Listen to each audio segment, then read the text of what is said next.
In today's video, I'm going to teach you how to use Together Mode in Microsoft Teams. Together Mode is a fantastic feature designed to make your virtual meetings feel more interactive and engaging by placing participants in a shared digital environment, like a classroom or a coffee shop. This can help reduce the fatigue that sometimes comes with back-to-back video calls.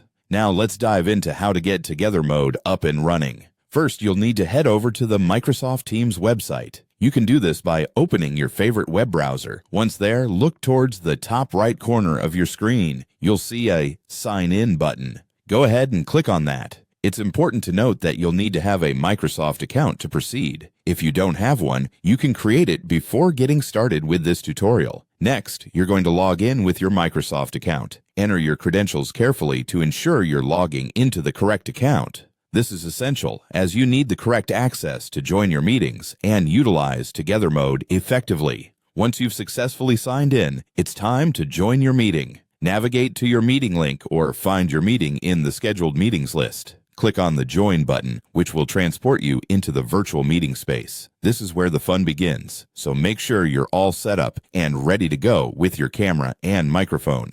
Now that you're in the meeting, take a glance at the top right corner of your Teams interface. You'll find a View option there, and this is your ticket to change how you see everyone in the meeting. Clicking on View gives you several ways to customize the display of your grid, but for this tutorial, we're focusing on Together Mode. The next step is to click on Together Mode from the drop-down menu. Microsoft Teams will automatically reorganize all video feeds into a shared virtual background. It's like magic. Suddenly, everyone's avatars will be sitting together in a virtual auditorium or whatever scene you've chosen. Note that Together Mode works best with a specific number of participants, so if there are too few people, the option might be grayed out or not as effective. Now you're all set to enjoy a more immersive meeting experience. Together Mode is perfect for making team meetings more interactive, especially useful for educational settings or when you just need a change of pace from the usual grid format. So next time you're in a meeting, why not suggest switching to Together Mode to make the session more dynamic for everyone involved?